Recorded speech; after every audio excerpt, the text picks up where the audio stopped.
নমস্কাৰ বন্ধু বান্ধৱীসকল, এই দুদিন দেখি থকা কিছুমান কথা আপোনালোকৰ লগত শ্বেয়াৰ কৰিবলৈ বুলি আহি গৈছোঁ দেই।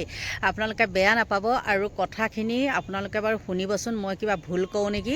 কথাটো এনেকুৱা ধৰণৰ, আমি বাৰু জুবিন গাৰ্গৰ ন্যায়ৰ কাৰণে মাত মাতিবলৈ ভয় কৰিছোঁ নেকি? কিছুমান কাৰুকাৰ্য দেখি আমাৰ তেনেকুৱাই লাগিছে। বিশেষতে মই উনুকিয়াই দিওঁ, সেইদিনাখন যেতিয়াই নেকি শিখা শৰ্মা জেললৈ গ'ল, তাৰ পিছত কিন্তু একদম ছ'চিয়েল মিডিয়াখন কি হৈছে, নিস্তব্ধ হৈ গৈছে। ইয়াৰ মানে এইটোৱে নেকি, জুবিন গাৰ্গৰ ন্যায় হৈ মাত মাতিলে বাৰু ভয় খায় নেকি, বা ন্যায় হৈ মাত মাতিবলৈ ভয় খায় নেকি? মোৰ অকণমান ভুল হৈ গৈছে দেই কথাটোকে। এতিয়া কিয় ক'লোঁ জানেনে সেই কথাটো? আপোনালোকে নিজেই দেখিছিলে জুবিন গাৰ্গৰ চৰিত্ৰ হনন কৰা লৈ পেলাই বা বহুত বিতৰ্কিত মন্তব্য কৰাৰ কাৰণে শিখা শৰ্মা জেললৈ যাবলগীয়া হ'ল। কিন্তু সেই একে মন্তব্যই কৰিছিলে অতনু ভূঞাই, আৰু সেই অতনু ভূঞাই কৰাৰ পিছতো অতনু ভূঞাই কিন্তু এতিয়া কি কৰিছে, চিনেমাৰ কাৰণে খাকি মাকি প্ৰচাৰৰ কাৰণে কিবা কিবি এখন কৰি আছে। আৰু তেওঁ পুত্ৰই বাপেকক কিছুমান যেতিয়া নেকি অপমানসূচক মন্তব্য আগবঢ়াইছে, আপোনালোকেই হওক বা আমিয়ে হওক, তাতেই তেওঁ ক্ষুণ্ণ হৈছে অব্যয়। আৰু যেতিয়াই ক্ষুণ্ণ হৈছে হৈ পেলাই তেওঁ ইমান সময় ধৰি পেলাই তেওঁ এটা ভিডিঅ' প্ৰস্তুত কৰিছে। সেই ভিডিঅ'টো বাৰু আপোনালোকে দেখা নাইনে? নিশ্চয় দেখিছে। কিন্তু তাৰ ওপৰতো আপোনালোকে মাত নামাতে কিয়? কি কাৰণে মাত মতা নাই বাৰু? তেওঁতো ইমানখিনি কথা কৈছে, কিয় তেওঁলোকৰ ওপৰত একো একশ্যন নলয় নেকি? আৰু এইখিনি কথা ক'লেই কি কৰে, কিছুমানে মানে বেয়াকৈ কমেণ্ট কৰে। আৰু সেই যিসকলে বেয়াকৈ কমেণ্ট কৰে, যাৰ সৎ সাহস বোলা নাই, মুখা এখন লগাই আছে ওপৰত, আমি যে এই পূজাই চুজাই কিনিবলৈ পাওঁ যে মুখা, সেই মুখা এখন লগাই পেলাই কি কৰিছে, তেওঁলোকে কমেণ্ট কৰি পেলাই মানে দমাবলৈ বিচাৰিছে। তেওঁলোকৰ মতে আচলতে যিসকলে বেয়া কমেণ্ট কৰে সেইসকলৰ মতে কি জানেনে, জুবিন গাৰ্গে ন্যায় পোৱাটো তেওঁলোকে কেতিয়াও নিবিচাৰে, আৰু নিবিচৰাৰ কাৰণে তেওঁলোকে এইবিলাক দমন নীতি সৃষ্টি কৰিছে বুলি মোৰ মনে কয়। আপোনালোকৰ মনে কয় নে নকয় নাজানো। গতিকে বন্ধু বান্ধৱীসকল, অতনুৰ পুত্ৰই তেওঁ যি ধৰণে কথাখিনি কৈছে, সঁচাকৈ তেওঁলোকৰ মানে ওপৰত কোনো মাত মাতিবলৈ সাহস নকৰে নেকি? কি কাৰণে বাৰু তেওঁলোকৰ ওপৰত মাত মাতিবলৈ সাহস নকৰে, বা তেওঁলোকৰ ওপৰত কোনো এটা মানে সংগঠনে কেছ কৰিবলৈ সাহস কৰা নাই? কাৰণটো কি?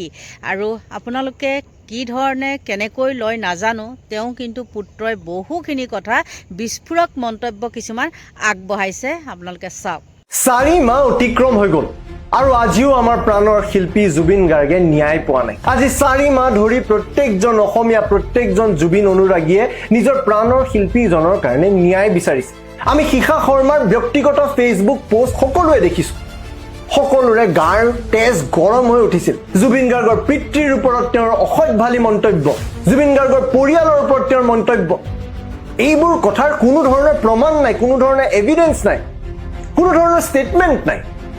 এটা ধৰণে অশান্ত পৰিৱেশ এটাৰ সৃষ্টি কৰিবলৈ খুজিছিল শিখা শৰ্মাই। কিন্তু ৰ'ব, আজিৰ তাৰিখত গোটেই নেৰেটিভটোক সলনি কৰিব চেষ্টা কৰা হৈছে। আজিৰ তাৰিখত বিতৰ্কলৈ আহিছে জুবিন গাৰ্গৰ চৰিত্ৰ হনন কৰাৰ কথা। চাৰ্জশ্বিটত উল্লেখ কৰা কথা, SITত বিচাৰি পোৱা ফাইণ্ডিংছক মেনশ্যন কৰিলে, সেই কথা আলোচনা কৰিলে একাংশৰ মতে সেয়া হৈছে চৰিত্ৰ হনন। এটা সময়ত আমি দেখিছিলোঁ, প্ৰথম যেতিয়া জুবিন গাৰ্গৰ অভিযুক্তক চিনাক্ত কৰি তেওঁলোকৰ বিৰুদ্ধে আইনী ব্যৱস্থাৰ দাবী কৰা হৈছিল, তেওঁলোকৰ বিৰুদ্ধে কঠোৰ শাস্তি দাবী কৰা হৈছিল, সেই সময়ত একাংশই নামি পৰিছিল সিদ্ধাৰ্থ শৰ্মাক ৰক্ষণাবেক্ষণ দিবলৈ। সেই কথা ইমানেই স্পষ্ট হৈ গৈছিল যে মুকলিকৈ সিদ্ধাৰ্থ শৰ্মাৰ ৰক্ষণাবেক্ষণ কৰিছিল। অৱশেষত আমি গম পালো সিদ্ধাৰ্থ শৰ্মাৰ সেই কলা কৰ্মৰ কথা, কেনেকৈ জুবিন গাৰ্গৰ নামত টকা ঘটিছিল। আৰু আজিৰ তাৰিখত ঠিক একেই ধৰণে অমৃতপ্ৰভা মহন্তক একাংশই ৰক্ষণাবেক্ষণ দিব খুজিছিল। কোনে মদ্যপান কৰাইছিল জুবিন গাৰ্গক সেই নিশা? কোনে ইমান নিশা মদ্যপান কৰাই জুবিন গাৰ্গক ইয়টলৈ লৈ গৈছিল? কাৰ দায়িত্ব আছিল জুবিন গাৰ্গক চোৱা?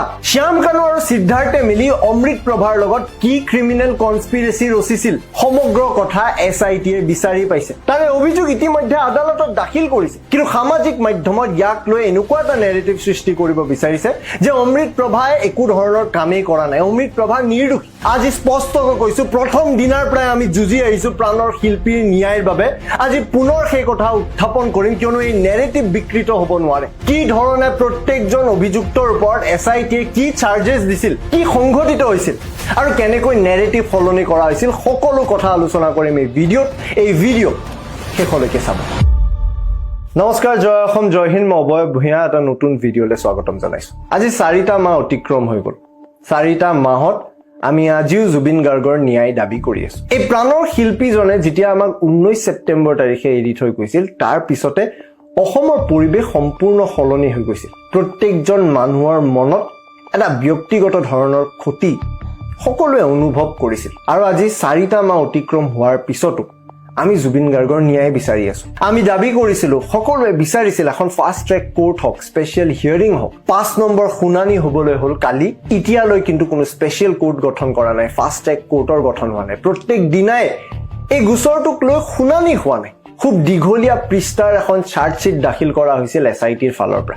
90 দিনৰ ভিতৰত SITয়ে বহুখিনি সংগ্ৰাম পাৰ কৰি প্ৰায় 300 উইটনেছৰ ষ্টেটমেণ্ট সংগ্ৰহ কৰি পেলাই এখন চাৰ্জশ্বিট দাখিল কৰিবলৈ সক্ষম হৈছে। সেই চাৰ্জশ্বিটৰ আধাৰত 7জন অভিযুক্তক চিনাক্ত কৰা হৈছে। তাতে মূল অভিযুক্ত কেইজন আছিল শ্যাম কানু মহন্ত, সিদ্ধাৰ্থ শৰ্মা, অমৃত প্ৰভা মহন্ত, শেখৰ জ্যোতি গোস্বামী, সন্দীপন গাৰ্গ। বহুখিনি কথা স্পষ্ট হ'ল।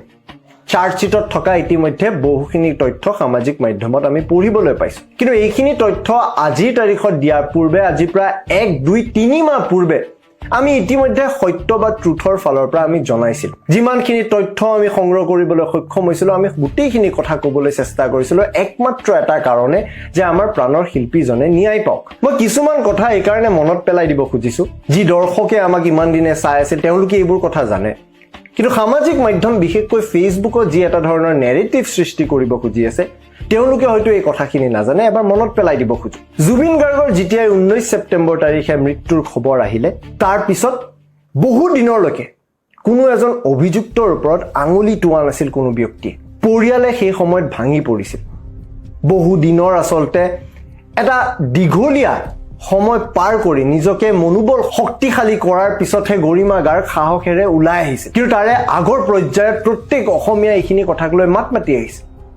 মই 19 ছেপ্টেম্বৰৰ এটা স্ক্ৰীনশ্বট আপোনালোকক দেখাম। 19 ছেপ্টেম্বৰৰ এই খবৰ অহাৰ পিছতে, যেতিয়া সেই সময়লৈকে এই কথাটো স্পষ্ট হোৱা নাছিল জুবিন গাৰ্গৰ মৃত্যু কেনেকৈ হৈছিল, স্কুবা ডাইভিং, পেৰাগ্লাইডিং নে ড্ৰাউনিং, কিয়নো সেই সময়তে এটা ব্যক্তিগত ছেটেলাইট চেনেলৰ ফালৰ পৰা এই কথাটো আচলতে প্ৰচাৰ কৰা হৈছিল যে জুবিন গাৰ্গ স্কুবা ডাইভিং কৰি পেলাই মৃত্যু সাৱটি লৈছিল। ইতিমধ্যে সঞ্জীৱ নাৰায়ণে এই কথা স্বীকাৰ কৰিছে নিজৰ প্ৰেছ কনফাৰেন্সত যে সেই বাতৰিটো তেওঁ প্ৰথমতে প্ৰকাশ পেলাইছে। সেই সময়তে আমি প্ৰশ্ন কৰিছিলোঁ শ্যাম কানু মহন্তক, যে শ্যাম কানু মহন্তৰ দায়িত্ব নাছিল নেকি? প্ৰাণৰ শিল্পীজনক ব্ৰেণ্ড এম্বেচাডৰ কৈ তেওঁ গুৱাহাটীৰ পৰা লৈ গ'ল, আৰু লৈ যোৱাৰ পিছত তাতে তেওঁ কোনো ধৰণৰ দায়িত্ব পালন নকৰি। সেয়া প্ৰথমটো প্ৰশ্ন আছিল। আৰু সেই 19 ছেপ্টেম্বৰ তাৰিখৰ পৰা এইখিনি কথা প্ৰায় সকলোৱে দেখিছে, কেনেকৈ জুবিন গাৰ্গৰ ন্যায় প্ৰসংগত আমি বহুখিনি ভিতৰুৱা কথা ওলাইছিলোঁ, যি কথাই প্ৰকৃততে এই অভিযুক্তসকলক এক্সপ'জ কৰিছিল। বিত্তীয় কেলেংকাৰীৰ পৰা আৰম্ভ কৰি জুবিন গাৰ্গৰ নাম ব্যৱহাৰ কৰি ছিংগাপুৰত সংঘটিত হোৱা ঘটনালৈকে আমি বাতৰি পৰিৱেশন কৰি আহি আছিলোঁ। কেইবাদিনো পাৰ হৈ গ'ল। মানুহৰ মনত সেই পেচেঞ্চটো নাইকিয়া হৈ গ'ল। কাৰণ আমি দেখি আছোঁ আমাৰ চকুৰ সন্মুখত ইমান ডাঙৰ ঘটনা হৈ যোৱাৰ পিছতো কেইবাদিন ধৰিও অভিযুক্তই নিজৰ স্পষ্টীকৰণ দিবলৈ সক্ষম হৈছিল। সামাজিক মাধ্যম ব্যৱহাৰ কৰি নিজৰ স্পষ্টীকৰণ দিয়ে একাংশইটো নামি পৰিছিল এই অভিযুক্তক ডিফেণ্ড কৰিবলৈ। প্ৰথম পৰ্যায়ত এনেকুৱা হৈছিল, শ্যাম কানু মহন্তৰ নাম কিয় লৈছে, সিদ্ধাৰ্থৰ নাম কিয় লৈছে, তেওঁলোকৰ দায়িত্ব নেকি? এনেকৈ বহু মানুহে সেই সময়ত কমেণ্ট কৰি আছে। এটা সময় আছিল, আজিৰ তাৰিখতে নেৰেটিভ চলাই থকা মানুহখিনিয়ে জুবিন গাৰ্গৰ পত্নী গৰিমা গাৰ্গক প্ৰশ্ন কৰিছিল। এনেকুৱা এটা দিন আমি পাৰ কৰিছোঁ। তাৰপিছত চাৰ্জশ্বিট দাখিল কৰা হ'ল। দীঘলীয়া 2500 পৃষ্ঠাৰ চাৰ্জশ্বিট, ডকুমেণ্টছ এভিডেন্স কালেক্ট কৰি প্ৰায় 12,000তকৈ অধিক পৃষ্ঠাৰ চাৰ্জশ্বিট। এই চাৰ্জশ্বিটত প্ৰায় 300জন মানুহৰ ষ্টেটমেণ্ট সংগ্ৰহ কৰা হৈছে। ইয়াতে অভিযুক্ত কেইজনৰো ষ্টেটমেণ্ট কালেক্ট কৰা হৈছিল। ইয়াতে কিছুমান এনেকুৱা ভয়ানক তথ্য ফাদিল কৰা হৈছিল, যি কথাই প্ৰকৃততে আমাক বুজায় যে এয়া স্পষ্টকৈ এটা ক্ৰিমিনেল কনস্পিৰেচি হয়। আৰু এয়া মোৰ শব্দ নহয়, এয়া স্বয়ং আমাৰ মুখ্যমন্ত্ৰী ডক্টৰ হিমন্ত বিশ্ব শৰ্মাই কৈছিল যে জুবিন গাৰ্গৰ মৃত্যু সাধাৰণ মৃত্যু নহয়, এয়া এক প্ৰকৃততে হত্যাকাণ্ড। শেহতীয়াভাৱে ষ্ট্ৰেইট টাইমছ, ছিংগাপুৰৰ এখন বিশেষ নিউজ অৰ্গেনাইজেশ্যন, তাতে জুবিন গাৰ্গৰ মৃত্যুৰ সন্দৰ্ভত ছিংগাপুৰৰ কোৰ্টে কৰোনাৰ ইনকুৱাৰীত কি লাভ কৰিছিল সেই তথ্য সদৰি কৰিছিল। তেওঁলোকৰ মতে জুবিন গাৰ্গৰ দেহত অত্যাধিক সুৰা পাইছিল, প্ৰায় 333 মিলিগ্ৰাম পাৰ ডেচিলিটাৰ এলকহল। তাৰ মানে এই অৱস্থাত কোনো এজন ব্যক্তি পানীত যোৱাটো দূৰ, এপিলেপছিৰ নিচিনা বেমাৰ থাকিলে এয়া অতিকৈ ভয়ানক। এই কথা আজি তেওঁলোকে প্ৰকাশ কৰিছিল আজিৰ পৰা 3 মাহ পূৰ্বে 20 নৱেম্বৰ তাৰিখতে আমি কৈছিলো জুবিন গাৰ্গৰ দেহত অত্যাধিক সুৰা লাভ কৰিছে অত্যাধিক এলকহলৰ প্ৰেজেন্স পাইছে কেনেকৈ এলকহলৰ প্ৰেজেন্স পাইছিল আমি সেই সময়ৰে ভিডিঅ'ত বুজাইছিলো শ্যাম কানু মহন্ত এটা এনেকুৱা মদৰ বটল কিনি আনিছিল আৰু জুবিন গাৰ্গক উপহাৰ দিছিল দায়িত্ব দিছিল অমৃত প্ৰভা মহন্তক শ্যাম কানু আৰু সিদ্ধাৰ্থে মিলি যে জুবিন গাৰ্গক মদ্যপান কৰাই ৰাখিব লাগে পুৰে নিশা জুবিন গাৰ্গক মদ্যপান কৰালে আৰু কৰাই তাৰে পিছৰ দিনা ইয়টলে লৈ গ'ল ভিডিঅ'ত স্পষ্টকৈ জুবিন গাৰ্গৰ অৱস্থা আমি দেখিছো আমাৰ প্ৰাণৰ শিল্পীজনক তেনেকৈ সাঁতুৰিবলৈ দিলে লাইফ জেকেট নিপিন্ধাকৈ তাতে বাৰম্বাৰ এয়া স্পষ্ট নিয়ম আছিল লাইফ জেকেট নিপিন্ধাকৈ যাব নোৱাৰে ইতিমধ্যে ছিংগাপুৰৰ কৰোনাৰ্ছ কোৰ্টত এই কথাটো তেওঁলোকেও উল্লেখ কৰিছে লাইফ জেকেট নিপিন্ধাকৈ তেওঁ সাঁতুৰিবলৈ পঠালে সেই সময়ত শেখৰ পানীত আছিল সন্দীপন পানীত আছিল তেওঁৰ মেনেজাৰ সিদ্ধাৰ্থ আছিল প্ৰবাসী অসমীয়াৰ দলে যেতিয়া কৈছিল দাদা গৈ আছে সিদ্ধাৰ্থক সিদ্ধাৰ্থে হাতখন দি ৰখাই দিছিল জুবিন গাৰ্গক নবচালে আৰু এইবোৰ গোটেই বস্তু গোটেই দৃশ্য বন্দী কৰি আছিল অমৃত প্ৰভাই নিজৰ মোবাইলত এই গোটেই ঘটনা হোৱাৰ পিছত অমৃত প্ৰভাই এই ভিডিঅ'সমূহ সঞ্জীৱ নাৰায়ণক দিয়ে আৰু তাৰ পিছত মিডিয়াত ধাৰাবাহিক ৱেব সিৰিজৰ নিচিনা ইয়াৰ প্ৰচাৰ হয় অমৃত প্ৰভা তাৰে প্ৰবাসী অসমীয়া এজনৰ ঘৰত থাকে 2-3টা দিন পাৰ হোৱাৰ পিছত যেতিয়া অমৃত প্ৰভা অসমলৈ ঘূৰি আহে সেই সময়ত মিডিয়াক সাক্ষাৎকাৰ কৰে সেই সাক্ষাৎকাৰত তেওঁ কয় তেওঁ একোৱে নাজানে কিন্তু পৰৱৰ্তী সময়ত এছআইটিয়ে যেতিয়া ইনভেষ্টিগেশ্যন কৰিলে তদন্তত স্পষ্ট কথা অমৃত প্ৰভা জুবিন গাৰ্গৰ লগত সক্ৰিয়ভাৱে আছিল জুবিন গাৰ্গক মদ্যপান কৰাইছিল এই গোটেইখিনি ভিডিঅ' তেওঁ কেপচাৰ কৰিছিল আৰু তাৰ পিছত অসমবাসীৰ সন্মুখত তেওঁ মিছা মাতিছিল যে তেওঁ একোৱে নাজানে এই কথা চাৰ্জশ্বিটত উল্লেখ কৰা আছে এতিয়া এইবোৰ নেৰেটিভ পাৰ কৰি যি সময়ত আমি এইখন যুঁজক আইনীভাৱে গুৰুত্ব দিব লাগে একাংশই নামি পৰিছিল এই কথাটো এই নেৰেটিভটো গঠন দিব যে জুবিন গাৰ্গৰ চৰিত্ৰ হনন কৰা হৈছে জুবিন গাৰ্গক কোনটো পৰ্যায়ত চৰিত্ৰ হনন কৰা হৈছে যে জুবিন গাৰ্গে মদ্যপান কৰিছে জুবিন গাৰ্গৰ দেহত 300 মিলিগ্ৰাম পাৰ ডেচিলিটাৰতকৈ বেছি এলকহল পোৱা হৈছে জুবিন গাৰ্গক মদ্যপান কৰোৱা হৈছিল সেই দায়িত্ব লৈছিল অমৃত প্ৰভা মহন্তই সেই দায়িত্ব অভিযোগ কৰা মতে সেই দায়িত্ব দিছিল শ্যাম কানু মহন্ত আৰু সিদ্ধাৰ্থ শৰ্মাই আৰু এই কথা ইতিমধ্যে গৰিমা শইকীয়া গাৰ্গৰ ফেচবুক পোষ্টত স্পষ্ট হৈছে ছিংগাপুৰ যোৱাৰ পূৰ্বে যেতিয়া তাতে হোটেলৰ ৰুম বুক কৰিছিল কোনোবা অনুজ বৰুৱাৰ লগত জুবিন গাৰ্গৰ ৰুমটো শ্বেয়াৰ কৰাইছিল আপুনি কল্পনা কৰকচোন শ্যাম কানু মহন্তৰ নিচিনা এজন ডাঙৰ অৰ্গেনাইজাৰ ইমান ডাঙৰ ফেষ্টিভেল পতা মানুহে নিজৰ ব্ৰেণ্ড এম্বেছাডৰজনক এজন অচিনাকি মানুহৰ লগত ৰুম শ্বেয়াৰ কৰি ৰাখে তেওঁ এনেকৈ এজন আৰ্টিষ্টক সন্মান দিয়ে প্ৰথমবাৰত প্লেন এইটো আছিল যে পেন পেচিফিক হোটেলত কেৱল জুবিন গাৰ্গ থাকিব তেওঁৰ টিম দ্য ভিলেজ বুলি হোটেল এখনত থাকিব কিন্তু হঠাৎ সেই প্লেন সলনি কৰি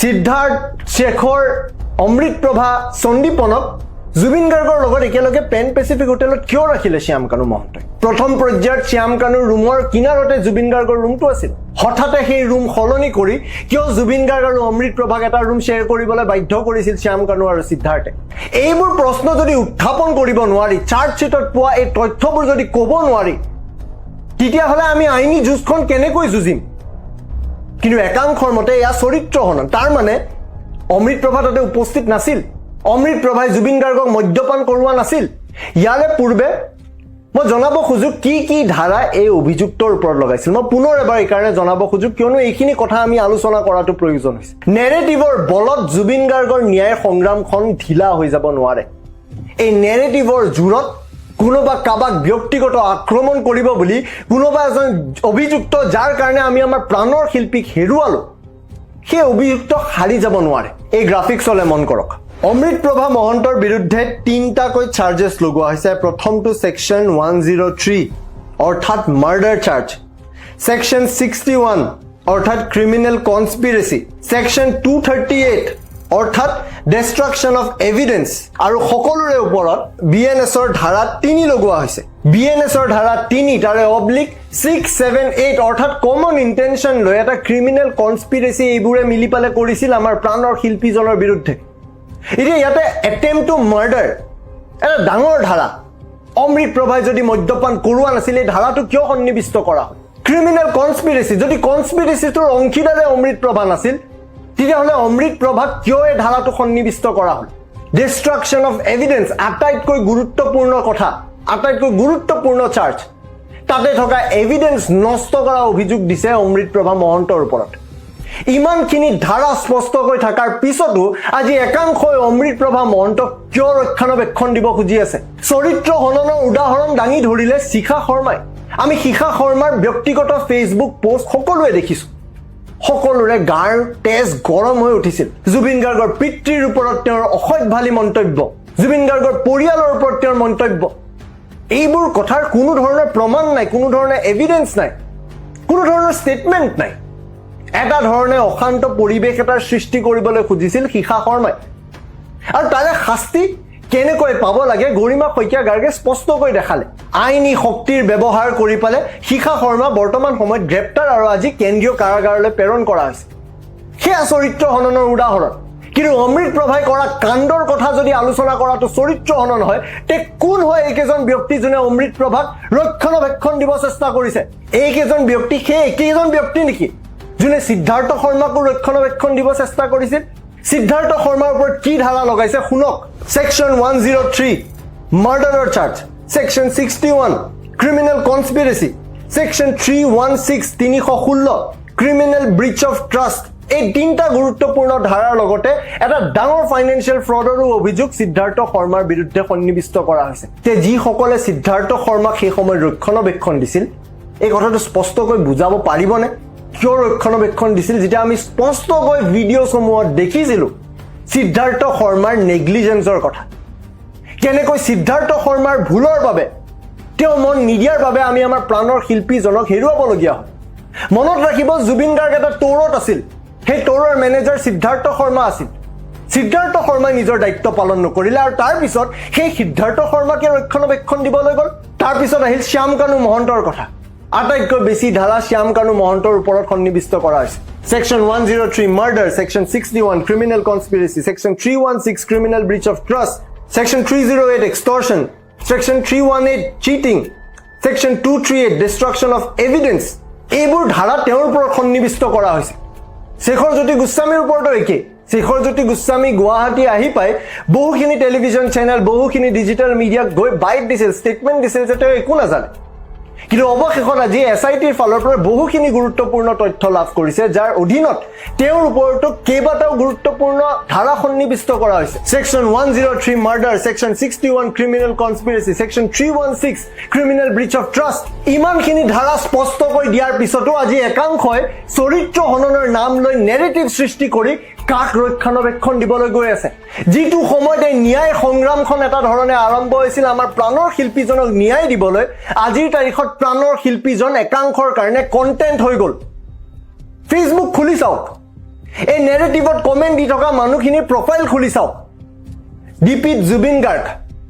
কাভাৰত জুবিন গাৰ্গ বায়ত জুবিন গাৰ্গ দিনে নিশাই জুবিন গাৰ্গৰ কথা লিখে ঠিক আছে এয়া ভাল পোৱা কিন্তু সেই কমেন্টৰ তলত সেই পোষ্টৰ তলত যেতিয়া প্ৰথমটো কমেন্ট খুলি চাব ভাল লাগিলে আপোনালোকে আমাক ষ্টাৰ সেন্ড কৰিব পাৰে সুপাৰ চ্যাট দিব পাৰে পইচা দিব পাৰে অৰ্থাৎ জুবিন গাৰ্গৰ নামত কন্টেন্ট বনাই আছে এই একাংশই তেওঁলোকৰ কাৰণে নেৰেটিভ মৰি যাব নালাগে তেওঁলোকৰ কাৰণে কিবা নহয় কিবা নেৰেটিভ ওলাওক কিন্তু আটাইতকৈ ভয় লগা কথা এইবোৰটো দূৰৰ মানুহৰ কথা এইবোৰটো সামাজিক মাধ্যমত কমেন্ট দি থকা মানুহৰ কথা ইয়াৰে হয়তো 99% মানুহে চাৰ্টশিটখনত কি আছে পঢ়িও চোৱা নাই আমি ইতিমধ্যে যদি বহুতে ভাবিছে আমি চাৰ্টশিটখনৰ কথা কিবা কৰিছো নে নাই আমি পঢ়িছো নে নাই ইতিমধ্যে আমাৰ তাতে ভাস্কৰ দেৱ কোঁৱৰ গুৱাহাটী উচ্চ ন্যায়ালয়ৰ এজন জ্যেষ্ঠ অধিবক্তাৰ লগত আমি সমগ্ৰ চাৰ্টশিটখন ডিকোড কৰিছিলো অমৃতপ্ৰভাক কি ধাৰাত শাস্তি দিয়া হ'ব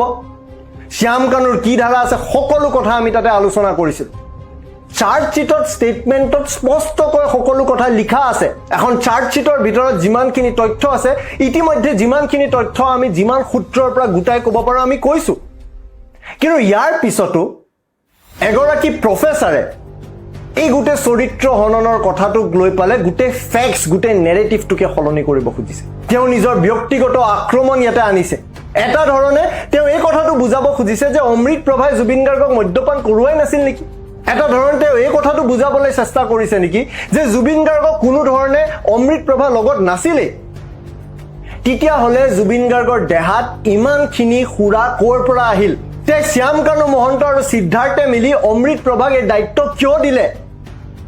যদি অমৃত প্ৰভাই জুবিন গাৰ্গক মদ্যপান কৰোৱাই নাছিল তেতিয়াহ'লে অমৃত প্ৰভাৰ ওপৰতে ধাৰাখিনি কিয় লগালে? অমৃত প্ৰভাক পুনৰ কৈছো কোনে ৰক্ষণাবেক্ষণ দিব খুজি আছে? একাংশই চেষ্টা কৰি আছে নেকি এই গোটেই ন্যায়িক কেছটোক আমি খেলি মেলি কৰোঁ? প্ৰকৃততে কি চলি আছে এইবোৰ কথা আলোচনা নকৰোঁ বুলি ভাবিছিলোঁ। এইবোৰ কথা ব্যক্তিগত, শিক্ষিত মানুহে কেনেকৈ কথাখিনি আলোচনা কৰিব লাগে জানে, কিন্তু এইখিনি কথা আলোচনা কৰা এইকাৰণে প্ৰয়োজন হৈ গৈছে কিয়নো আজিৰ তাৰিখত এটা এনেকুৱা নেৰেটিভ গঢ় দিবলৈ চেষ্টা কৰি আছে যাৰ অধীনত এই গোটেই ন্যায় সংগ্ৰামখনক বৰবাদ কৰিব খুজি আছে একাংশ। ন্যায় মানে স্পষ্ট কথা, যিখিনি মানুহৰ ওপৰত অভিযোগ উত্থাপন কৰা হৈছে, যিখিনি ব্যক্তিৰ কাৰণে, যিকেইজন ব্যক্তিৰ কাৰণে আমি আমাৰ প্ৰাণৰ শিল্পীজনক হেৰুৱালো, তেওঁলোকে কঠোৰ শাস্তি পাব লাগে, সেয়া প্ৰকৃততে ন্যায়। এই নেৰেটিভ সৃষ্টি কৰি পালে এই গোটেই ন্যায়িক যুঁজখনক বৰবাদ নকৰিব। যিজন প্ৰফেচাৰৰ কথা উল্লেখ কৰিছো, ঘৰত হয়তো চাৰ্জশ্বিট আপোনাৰো আছে। চাৰ্জশ্বিটৰ পেজ কেইখন ঘূৰি চালে তাতে স্পষ্টকৈ লিখা থাকিব কি হৈছিল। নেৰেটিভ সলনি কৰিব নালাগে। জুবিন গাৰ্গক ন্যায়ৰ কাৰণে আমি সকলোৱে যুঁজি আহিছো। ইয়াৰ বাবে কোনো ধৰণৰ স্বাৰ্থৰ প্ৰয়োজন নাই। ব্যক্তিগতভাৱে কওঁ, জীৱনত বহুত কম মানুহৰ পৰা অনুপ্ৰেৰণা লাভ কৰিছিলোঁ। ব্যক্তিগত স্পৰ্শ পাই বহু কম মানুহৰ পৰা হয়তো অনুপ্ৰেৰণা লাভ কৰা সুযোগ পাইছোঁ। তেনেকুৱা এজন ব্যক্তি মোৰ জীৱনত আছিল জুবিন গাৰ্গ। এটা বেলেগ ৰূপত জুবিন গাৰ্গক মই মোৰ পডকাষ্ট কৰোঁতে লগ পাইছিলোঁ। সেই সময়ত ব্যক্তিগতভাৱে আমিও কিছুমান বিতৰ্কৰ মাজত গৈ আছিলোঁ। তেওঁ যথেষ্টখিনি সাহস দিছিল আৰু সেই সাহসৰ কথা জুবিন দাই বহুতক কৈছিল। জুবিন দাৰ মৃত্যুৰ দুদিন পিছত যেতিয়া তেওঁৰ ঘৰলৈ গৈছিলোঁ, গৰিমা বৌক লগ পাইছিলোঁ, সেই সময়তো গৰিমা বৌয়ে সেই কথাটো মোক মনত পেলাইছিল। মোক কৈছিল কি ধৰণে তেওঁলোকে আশা কৰে আৰু সেই আশা মই ভাঙিব নিদিওঁ। একাংশ মানুহৰ নেৰেটিভ স্বাৰ্থ আৰু তেওঁলোকে বিচৰা ধৰণে গোটেই নেৰেটিভ চলাৰ কাৰণে সত্য কথা যে লুকাই থাকিব সেই কথা হ'ব নিদিওঁ। যিকেইজন ব্যক্তিয়ে জুবিন গাৰ্গৰ লগত অন্যায় কৰিছে তেওঁলোকৰ ওপৰত কঠোৰ শাস্তি হ'ব আৰু যিকেইজন অশিক্ষিত মানুহৰ কিছুমান ব্যক্তিগত কমেণ্টৰ বাবে এনেকুৱা এটা অসভ্যালী অশান্ত পৰিৱেশৰ সৃষ্টি কৰিব খুজি আছে সেইবোৰ মানুহৰ ওপৰতো চকু থাকিব লাগে। পুনৰ কৈছোঁ, ফেক্সতকৈ বাহিৰ গৈ কোনো ধৰণৰ ব্যক্তিগত কমেণ্ট আমি এতিয়ালৈকে কৰা নাই, অনাগত দিনৰলৈকেও নকৰোঁ। কিন্তু কোনো এজন ব্যক্তিয়ে, সেই ব্যক্তিজন যোনো নহওক কিয়, কোনো এজন ব্যক্তিয়ে যি ধৰণে প্ৰথমে সিদ্ধাৰ্থ শৰ্মাক ৰক্ষণাবেক্ষণ দিছিল আৰু আজিৰ তাৰিখত হয়তো অমৃত প্ৰভা মহন্তক ৰক্ষণাবেক্ষণ দিব গৈ আছে, তেওঁলোকৰ লগত আমি থিয় হ'ব নোৱাৰোঁ। যি সত্য কথা হয় সেই সত্য কথা প্ৰকাশ কৰিম। ইয়াক লৈ নেৰেটিভ চলাই লাভ নাই। পুনৰ এবাৰ কৈছোঁ, প্ৰাণৰ শিল্পী জুবিন গাৰ্গৰ ন্যায় সংগ্ৰামখনক কেৱল এটা কণ্টেণ্ট কৰি এখন আৱেগিক যুঁজ কৰি ইয়াক ইয়াতেই নষ্ট নকৰিব। জুবিন গাৰ্গৰ ন্যায়ৰ বাবে শক্তিশালী আইনী যুঁজৰো প্ৰয়োজন। এই নেৰেটিভবোৰ সৃষ্টি কৰি সেই আইনী যুঁজক জুবিন গাৰ্গৰ পক্ষক দুৰ্বল নকৰিব। আৰু এটা স্পষ্ট কথা, ইমান দিনে আমাক চাই থকা, আমাৰ কথা শুনি অহা বহুখিনি মানুহ গুণী জ্ঞানী ব্যক্তি। তেওঁলোকে সমালোচনা কৰিলে গঠনমূলক সমালোচনা কৰে। যাৰ যি মন যায় কাটি দিম, মাৰি দিম, এইবোৰ ভাষা, এইবোৰ প্ৰপাগেণ্ডা, এইবোৰ নেৰেটিভৰ মাজত আমাক কমেণ্ট দি কিবা এটা যে ভয় খুৱাব, কিবা যে নেৰেটিভ গঠন কৰিব, সেইটো কথা মানি নল'ব। সেইবোৰ কথা মনতো নাৰাখিব, কিয়নো তেনেকুৱা ধৰণৰ ভিউৱাৰ্ছ আমাক নালাগে।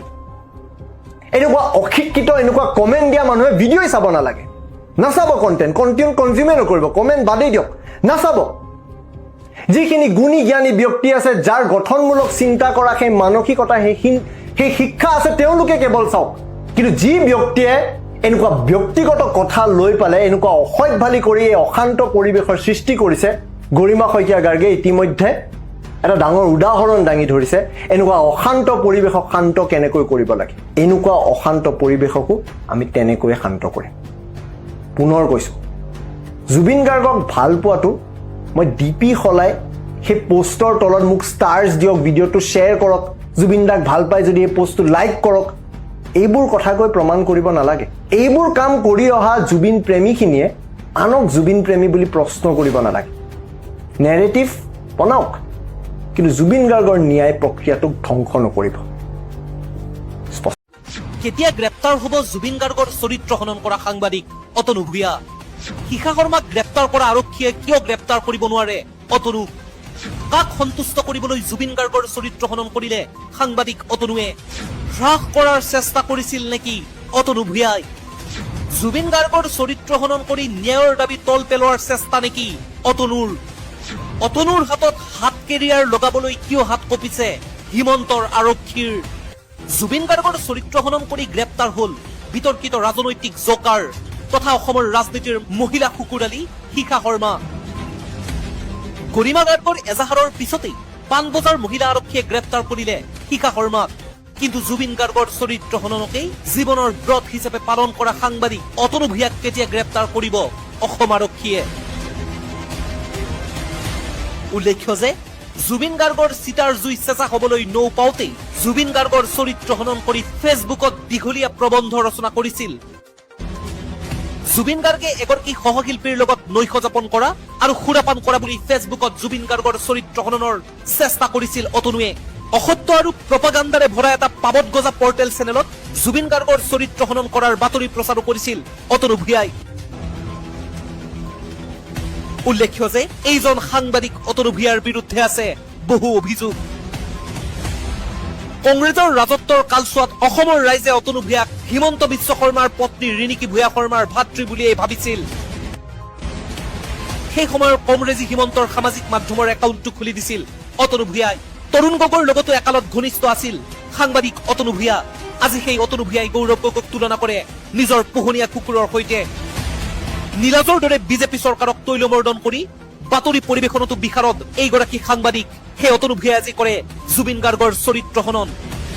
সেয়েহে আমিও জুবিন গাৰ্গৰ ভগ্নী পামী বৰঠাকুৰৰ দৰেই সুধিব খুজিছো, জুবিন গাৰ্গৰ আঙুলিটোৰ সমানো যোগ্যতা আছেনে কাৰোবাক সন্তুষ্ট কৰিবলৈ জুবিন গাৰ্গৰ চৰিত্ৰ হনন কৰিবলৈ চেষ্টা কৰা সাংবাদিক অতনু ভূঞাৰ?